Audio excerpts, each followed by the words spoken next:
All right, welcome back to Shifting Schools. Excited to get to spend the day here with Trisha, recording some podcasts. We just got off having a great interview with Chad Lewis, who's the Director of Technology over at Tampa Preparatory School in Tampa, Florida. We will link over to their Innovation Space website. Trisha, as we're just coming off of this interview, what's maybe your big takeaway from this conversation today with Chad?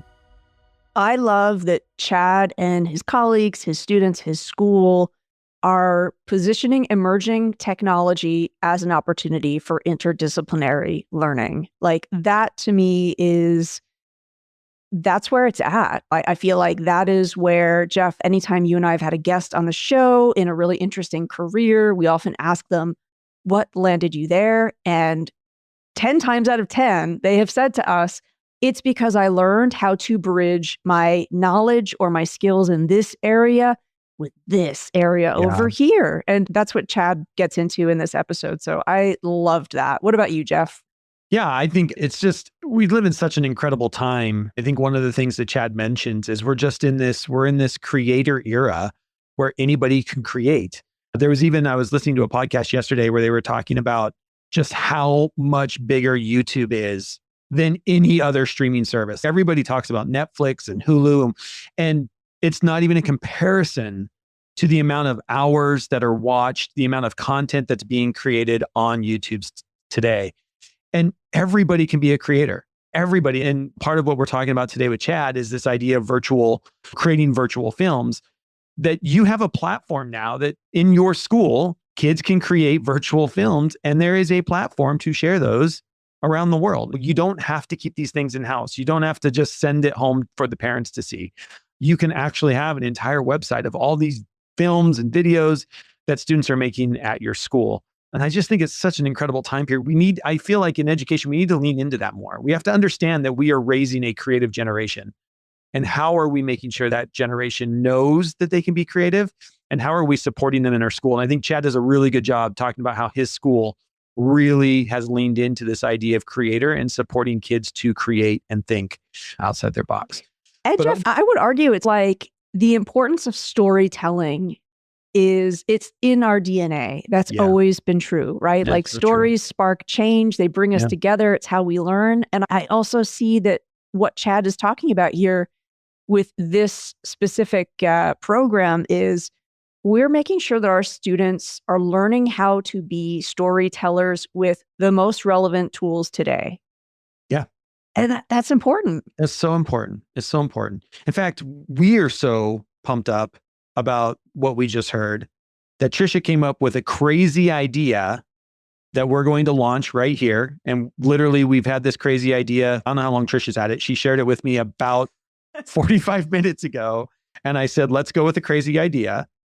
But it's also, I think, fits really well with today's episode to launch this around this idea of empowering students to become creators. I love redoing websites. This is one of my geeky side hobbies. I always am constantly updating my website and redoing my website. And Trisha and I were talking that the Shifting Schools website really could use a rebrand for 2025 for things moving forward. So Trisha comes up with this crazy idea. Trisha? All right, folks. And I should say again, even that conversation fits with the broader episode of if you've got an idea, is it okay to bring it to somebody? And Jeff, you're always up for crazy ideas. We can't call ourselves Shifting Schools and then we never shift. It's been a few years that we've had the same color scheme. We've had the same logos.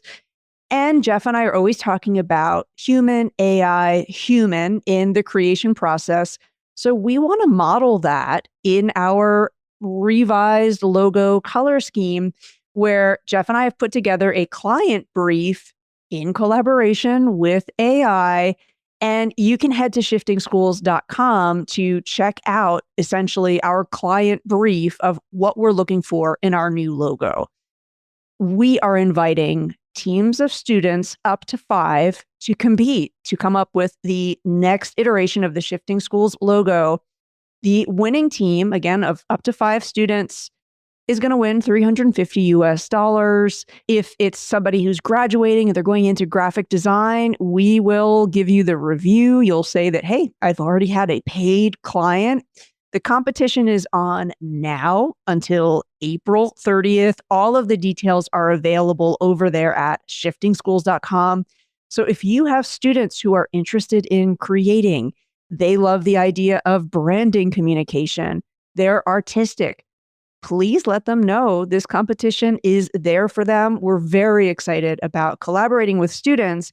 And we're also going to have AI help us in doing some of the judging. So watch out for more on that. Jeff and I are going to make that entire process very transparent because we're hoping this also gives students an awareness of what does human, AI, human mean? So yeah, hopefully the idea is one that you're excited about and you can pass on to a few students. Yeah, and I'm excited because this is a real world example, right? This is a real world opportunity for students to come and literally make some money with your skills. The school can give these to these kids, but we will pay these kids directly outside of the school for the work that they do. So if you have students that would be interested in this, passionate about this, we will do a write-up on the website. If you are the winning team, we will even do a podcast with you as the winning team where you can talk about it. And you just think if you're a junior or senior and you want to do this, you want this to be part of your future, we will give you all of that you can take with you, where you can say to an employer, oh, here I am on a podcast talking about my brand, and here's how I came up with the ideas of winning a competition. We're really excited because, again, this is what we do, and we want to make sure that we're also putting our dollars where our mouth is. I don't know how that works or what it might be. Something like that. Yeah. $350 isn't a lot, but it's going to buy a latte or two for a kid, or maybe buy your books if you're a freshman in university on your way to university. So anyways, we're very excited. Head over to Shifting Schools. We'll have more information over there. We'll have the whole brief, a design brief, just like you would get when you go out and get a client. We'll give you a design brief. We'll have all that over there. Of course, you can reach out to Trisha and I at our email addresses, Trisha@shiftingschools or Jeff@shiftingschools.com. If you have any questions about the competition, or if you want to set up a time to chat with us to learn more about what we're looking for, again, we are open to this experience and want it to be as meaningful for students as possible and make it as real world as possible. Because Trish and I were talking about this, like we're getting ready to rebrand the website. In years past, we probably would have gone out and probably hired a consultant to come in and help us and support us. And this is how work gets done. And so we just wanted to, instead of doing that, we thought, shoot, let's ask kids. We know we've got incredible kids everywhere around the world that might be passionate about supporting us and being better. So we're excited about that. We're excited today to bring you Chad Lewis, again, the Director of Technology at Tampa Preparatory School in Tampa, Florida. We're going to get over to his interview right after a quick word from today's show sponsor.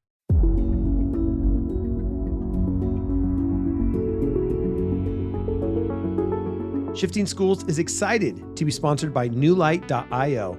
Their platform is designed to simplify MTSS frameworks for personalized student support. Built by leading experts, New Light focuses on getting educators the answers they need fast. Which students need which levels of support?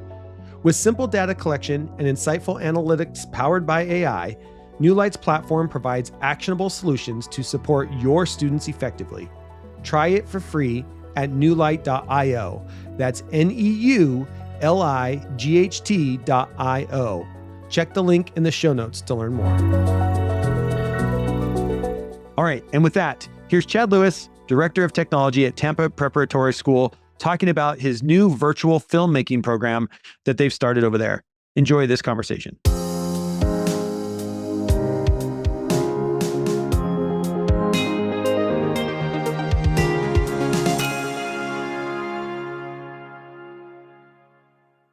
Chad, thank you so much for joining Jeff and I today. We're really excited to talk with you about the work that's happening at your school. So we'd love to start actually with a brand new initiative that's happening on your campus, and it's a virtual filmmaking program. Can you tell us a little bit more about what that is and what the experience is like for students? Sure. Thanks for having me on. This is very exciting. We started dapping our toes into virtual production 2 years ago. We had a new film instructor that came on board and said, hey, Chad, what do you think about virtual production? And not that I don't know, Chuck. I don't know what that means. He knew that we had been we had for about 4 years a VR development curriculum app for building apps.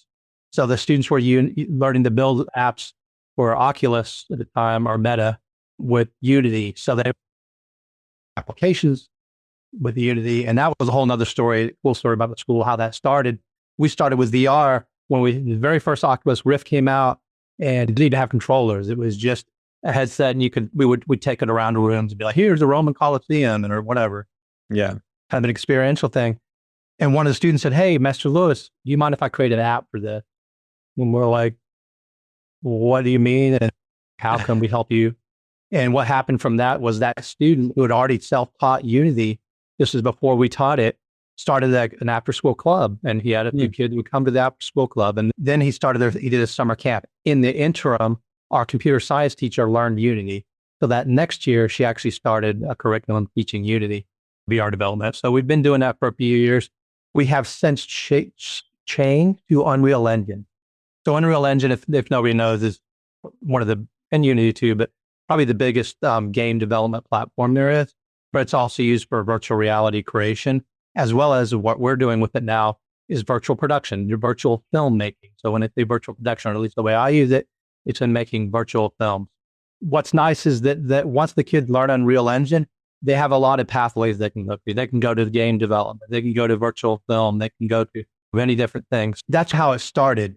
So when the films instructor came to me and asked that question, I was very intrigued. And what we did at first, we had an Epson projector that's from about 3 feet away. You can mount this projector, but we knew that we wanted to eventually get what they call an LED wall. So a wall that has 100 little LED monitors basically on it, or whatever displays, and you film off of that. We couldn't afford that at the time. It was so new. Also, we didn't know what we should get. But we said, what we can do is start the pathway to leveraging this device. And that's exactly what we did. So we said, okay, we know we're going to have this display, but in the interim, because of this projector, we can have all the actors in front of the projector so they're not shadowing on the background. It's only 3 feet away, 16 foot wide by 9 foot tall image. Wow. We bought the tools and we learned to use the tools for virtual production during that year. So actually, before we had the LED wall, the kids were already learning motion capture. So we have these different motion capture suits. One's by a company called Rococo, ROKO, and they have a motion tracker suit you put on. It has fences all over it. And with your body, it animates a 3D model. We also have a much less expensive option, which is by Sony Mocopi. And those are just sensors you put on the wrists and your waist and your legs. They're the same thing. It's not as granular. Rococo, you can actually track finger movement, and you can put an iPhone in front of your face and track facial movement as well. Wow. So that's a full-blown motion capture solution, whereas the other one does the rudimentary movement that you can do, but much more scalable. So we were piloting that, the motion ATC by Mars. What that does is allows us to take this sensor from ATC, you put it on a physical camera, so the camera you're using to record that background LED wall with. But the cool part about it is when you move the physical camera, it moves the virtual background. So what we're displaying is not just a video or a picture that's flat. It's an Unreal Engine, so it has depth. If you build a model of a cave and you want to have the kid walking through the cave, the physical actor standing in front of this virtual background, and you move that camera forward, it looks like they're walking through the cave. And that's what makes it virtual production. If you're just filming on a flat image, you're not really getting virtual production. And that's what most people are still doing, because there are some technical aspects to this, getting the ACC vibe calibrated with the correct type of lenses and the sensors and all that, all these skills that come in with that. But that's what really makes it amazing is that camera tracking to make the environment come alive. So that was what we started doing before we even had the LED. Well, this year we got the LED wall in, and they're just running with it, and it's awesome.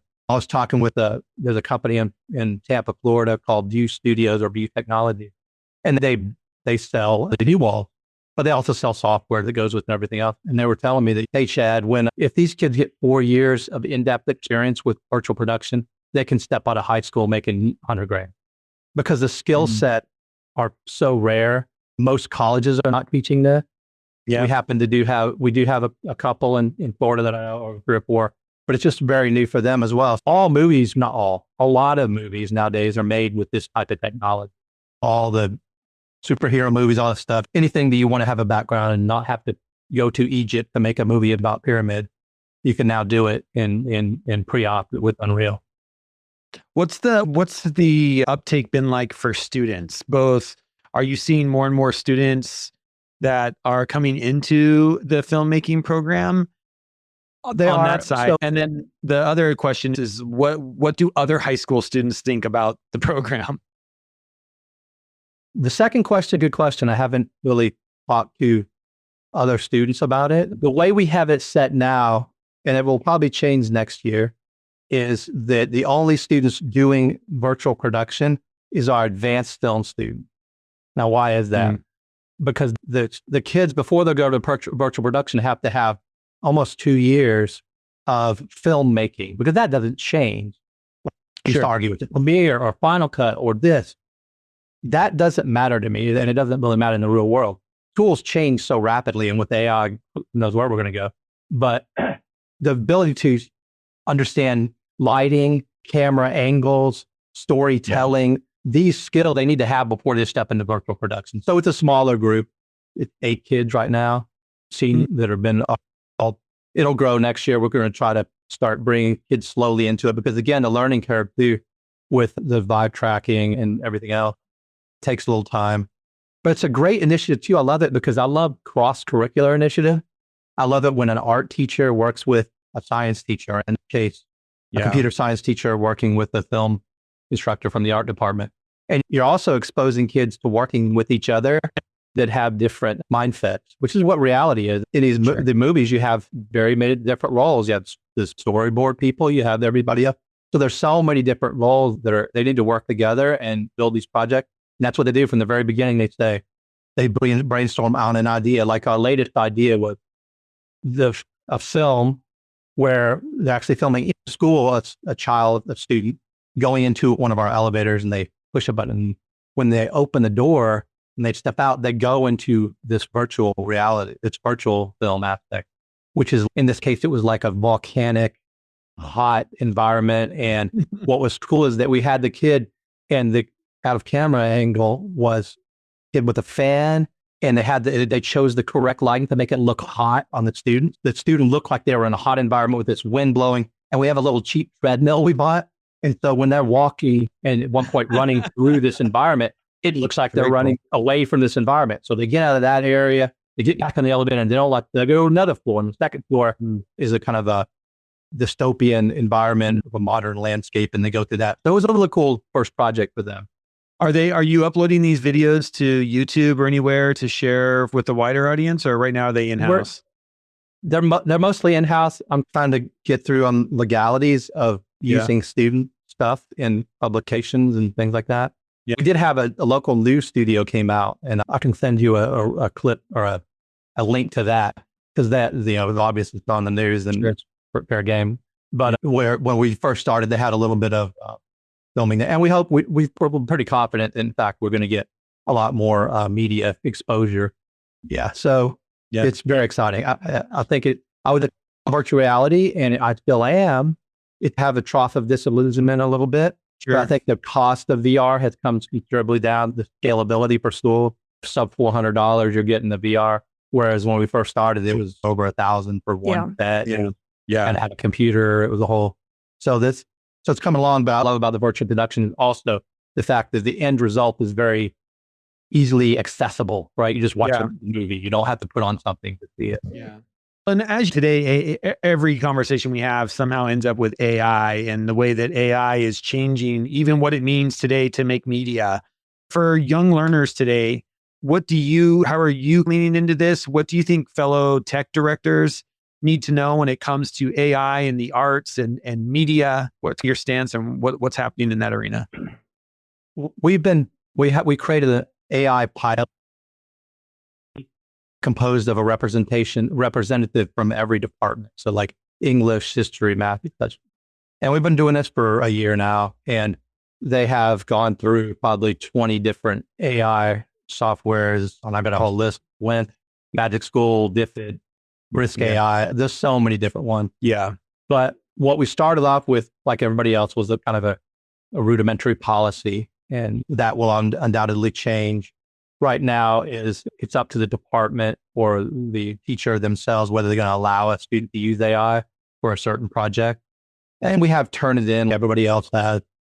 And if you're doing just that type of written analysis and you want to see if they're doing anything with AI, sometimes you have false positives too. So it's not completely foolproof. But what I'm excited about that, but I'm more excited about I think this is the age of the creator. And I love the democracy of all of film, specifically for film. Because when I could have taken film back in the 90s or whatever, the chances of working on a film or in film were pretty slim. Whereas now, literally one person, you don't even have to have an LED wall. You can literally there have been people making full films in Unreal Engine, completely artificial, or no real actors either. The ability to just put these different tools in the kid's hand and have them be able to unleash their imagination has got me super excited. Well, I think there's got to be a media literacy component to that. And Trisha, maybe you can weigh in here too. Because I'm just thinking, we think about this all the time. And a lot of the work we're doing right now is around this idea of AI literacy or media literacy. And you have kids who are learning how to make virtual films that have all these virtual components to it. That when all of a sudden you were watching a movie or you're watching an advertisement or an ad comes up in your Instagram feed for a kiddo, that you're starting to dissect that in a way of, I see what they did here, or I know this isn't real because I can tell by the motion of the character or what that. Trisha, what do you think about just that idea of the media literacy part of this? Oh, I love, Chad, that you said the age of the creator. And I feel like that's been growing exponentially, because I think when students first had that opportunity to create blogs or websites, exactly what you were saying, Jeff, they were starting to see, oh my goodness, I can make a website that looks like it has a sense of authority. Yeah. Now I understand actually why it's very easy for mis or disinformation to spread. So I think this is where when students get behind the driver's wheel and they understand what choices can be made, they are just more critical, I think, of media. I would venture to guess, Chad, that students in that program, the way that they are critiquing any film that they're seeing now is at a much higher level than somebody that does not understand like how these things get made. So I'm very appreciative. You mentioned that really the origin story was people saying, hey, I'm testing this, I'm trying this.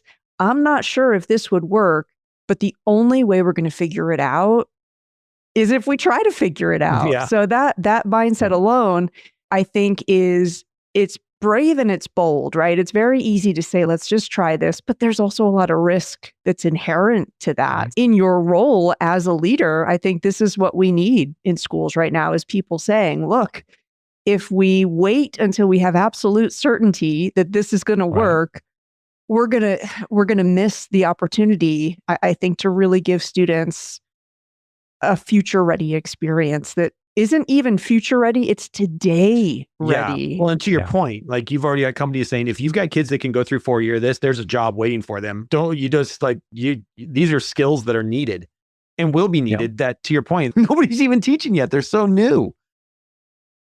Yeah, I mean, and IT is a young person's game to some extent. The barrier to entry has become much lower because the accessibility to information. Not when I went through IT, you had a book, you had a professor. So now I think that we need to really realize that students can learn and do learn without us. Yeah. And they have access to information. So we have to enable them to pursue their passions. And I think that's what this school does very well. When that young man said, I'd like to build an app for this, we didn't say, who are you? Or we don't know how to do this. Therefore, we can't afford that. We don't have anybody that can teach that to you. Yeah, that's our job, is to enable them to learn to be lifelong learners and pursue whatever they're interested in.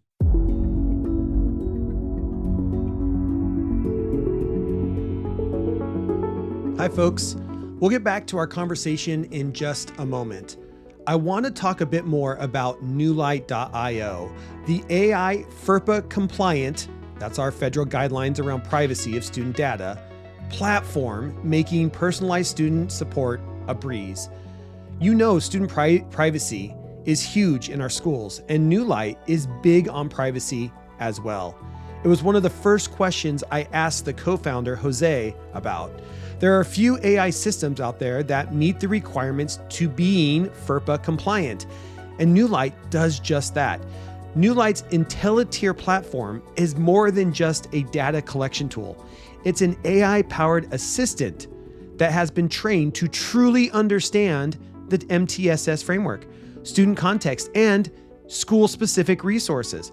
Developed by a team with both social, emotional, and behavioral needs in mind, and with plans to extend into academic support soon. Studies show effective MTSS and SEL implementations can boost attendance, improve grades, and increase graduation rates. Yet many schools struggle with the complexities of gathering data and turning that data into actionable items within the MTSS process. New Light's IntelliTier platform makes it easy with simple, fast data collection, asynchronous collaboration across the MTSS team, and actionable insight that educators can implement and document their success with. Plus, New Light is advised by seasoned educators and administrators, so they understand your everyday classroom challenges. You have to try it out for yourself. So head over to newlight.io to give it a try for free. That's NEULIGHT.io. Thank you to New Light for taking this on, and a proud sponsor of the Shifting Schools community. Well, Chad, I'd like to take that even just one step back, because I think I love that, yes, the student came to you with this idea and asked you the question. But for our listeners, can you really just explicitly talk a little bit about what's happening at your school where that student knows they can go to somebody and ask? Because this is a part of the equation too, right? If you want a school where innovation is rich, where you mentioned the word empowered, where students are empowered, they need to know I have a Chad I can talk to, right? Yeah. Can you say a little bit more about just maybe culturally at your school, what's happening where students know this is a good thing? Bring this idea to somebody. It'll be welcomed, not necessarily shut down.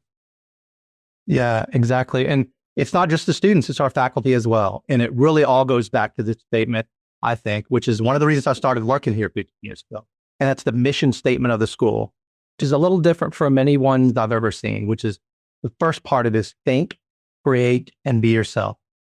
Aspire to excellence and go beyond. But that first three, think, create, and be yourself, drew me here because I'm a creator. I'm an innovator.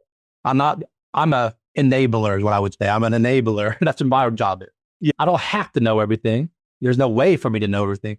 But my job is to enable people to think, create, be yourself, and inspire to excellence, go beyond. So when we have a mantra like that, it's not beaten into our head, but we live it and people see it. Kids see it, teachers see it. Oh, I want to think and create. They're going to help me do this. And it's the most exciting place I've ever worked. I worked in other institutions that, for no fault of their own, sometime with bureaucracy or whatever, but we're able to really walk it like we talk it when that mission statement comes to fruition. Same thing with teachers. I'm always like, hey, please meet with me about your plans for next year with your curriculum. I just want to sit down and talk with you. I may not even think there's any tech involved. I just like to hear it. What do you think? Well, and then sometimes I'll come up with something they might want to do. They might not want to do. Or they'll come to with me sometimes, and I'm always have an open door. I'm like, yeah, that sounds great, but let's see how feasibly we can do this. And there might be others. So it's all about collaboration. You can't be a closed door IT director, or that's why I've got a great team that, thank goodness, helps me with the back end stuff that it's kind of unrealized or not unrealized. Then I'll get a lot of credit for the back end stuff. Our mantra used to be seamless technology, seamless for the users. There's a heck of a lot going on the back end to make it. Sometimes I'm like, sorry guys, I made it like seamless, because they don't know that they're hopping it every day, keeping everything. We've got 150 Apple TVs, 150 projectors on a campus for 720 students. Almost a projector and an Apple TV for every 8 students. That's a lot. And people are like, wow, why do you have so many projectors and Apple TVs? We're an iPad one-to-one school, and we want kids to as readily as a teacher be able to wirelessly transmit their content to a projector through the Apple TVs as a teacher. And it's transformed the way we learn. Our active learning environment's all mobile furniture. You'll walk by the same class twice in one class period. You'll see completely different layouts and arrangement. Half the kids facing this projector, the other half over here, or then they go back and it's all the kids are listening to a lecture. It's just dynamic, active learning environment. It just worked out really well for us. People don't understand when they think, oh, a lot of these iPads, how about classroom management? Nothing. We do have Apple TV that we do use sometimes, but not Apple TV, Apple Classroom. Yeah, Apple Classroom for not so much for management. It could be used for that, but we use it more for just feed of instead of having the kids all go to a website or something, you just blast it to them. But you can also use it to lock down kids and screens and things. But the thing is that it's the active learning that keeps us from really having to do a lot of that stuff. Kids through most class periods and most curriculum have their iPad out in front of them. And when I walk by their classroom, because we've got all glass walls, I'm not seeing any off-task stuff going on. They're all engaged. I love that because I feel like you're really talking about being human first, tools second, maybe even third. I wonder, Chad, if in closing, I feel like what I'm hearing you say is if you are one of the fortunate folks on a school campus who has the huge responsibility, of course, no doubt, massive amount of work of directing how technology is being used. When you were talking about meeting with folks about curriculum, I think about this example you've set with your virtual filmmaking program and how it's interdisciplinary. And I think that's part of this AI shift is understanding it's going to be interdisciplinary. It's not just going to be one thing. Do you think, is that a fair characterization of your approach to the shift? Is there some other part of your recipe that I'm missing? Because I really think folks are looking for, let's not make the same mistakes that we've made in the past around things are shifting really quickly. How do we steer the ship? For others who are thinking like, what can I learn from Chad? What would you leave them with? I think that one thing we set out at the very beginning with the AI initiative and the piloting of things is that the personal data issue and the security issue. That was one thing we had to come up for. You can't be loading up all your students' names and grades and whatever else into an open AI. So that was really the main thing with that.